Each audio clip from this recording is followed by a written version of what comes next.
অসম চৰকাৰৰ তৃতীয় আৰু চতুৰ্থ শ্ৰেণীৰ যি পৰীক্ষা হ'ব তাত আমি লোকসেৱা আয়োগৰ আৰ্হিত প্ৰিলিমছ আৰু মেইনছ আমি অনুষ্ঠিত কৰিম। দুই এজন ব্যক্তিয়ে মোক জনাইছে যে পৰীক্ষাত নতুন নিয়ম এই বছৰ কৰিব নালাগে, কাৰণ আৰু যিহেতু 2 মাহ আছে, গতিকে আমি পুৰণা বা আগৰবাৰৰ দৰে পৰীক্ষা পতাটো উচিত হ'ব।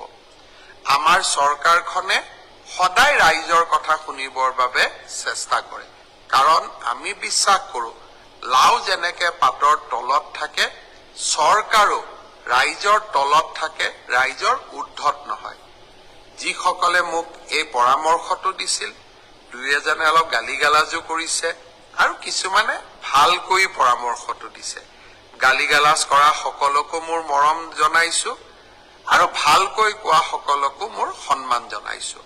আপোনালোকৰ পৰামৰ্শ অহা 2-3 দিনত আমি বিবেচনা কৰিম আৰু যিহেতু পৰামৰ্শটোত মেৰিট আছে যে হয় 2 মাহ থাকোতে পৰীক্ষাৰ পেটাৰ্ণ এটা সলনি কৰিব নালাগে, বিষয়টো আমি ডেফিনেটলি আমি বিবেচনা কৰি অহা 2-3 দিনতে আপোনালোকক ইয়াৰ সিদ্ধান্তৰ বিষয়ে মই অৱগত কৰিম। তৰ্ক আছিল যে কলেজত প্ৰফেচাৰ বা চতুৰ্থ বৰ্গৰ কৰ্মচাৰী, তৃতীয় বৰ্গৰ কৰ্মচাৰী হ'বৰ কাৰণে PRCৰ ব্যৱস্থাটো চৰকাৰে উইথড্ৰ কৰিছে।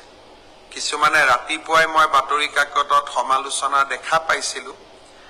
মই শিক্ষামন্ত্ৰীক সুধিছিলোঁ যে আমাৰ PRCৰ ব্যৱস্থাটো প্ৰত্যাহাৰ কৰা হৈছে নেকি।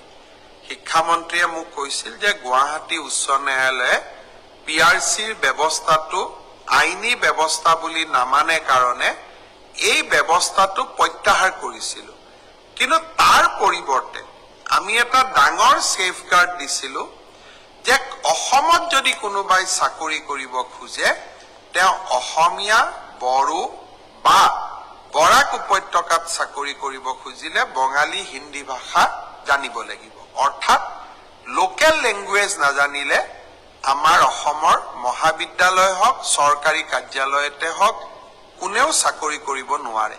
অৰ্থাৎ আমি লোকেল লেংগুৱেজৰ ওপৰত ইমানেই গুৰুত্ব দিছিলোঁ যাতে বাহিৰৰ পৰা কোনেও আহি অসমত চাকৰি ল'ব নোৱাৰে। সি যি কি নহওক, এতিয়া আমি 2টা নিয়ম কৰিছোঁ যে PRCও লাগিব আৰু লোকেল লেংগুৱেজো জানিব লাগিব।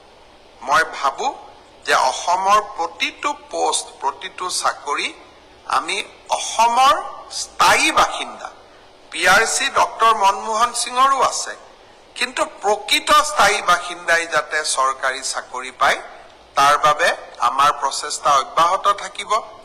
ৰাইজে আমাক সমালোচনাও কৰিব, মৰমো কৰিব, আদৰো কৰিব। ৰাইজৰ প্ৰতি আমি দায়বদ্ধ হৈ থাকিম।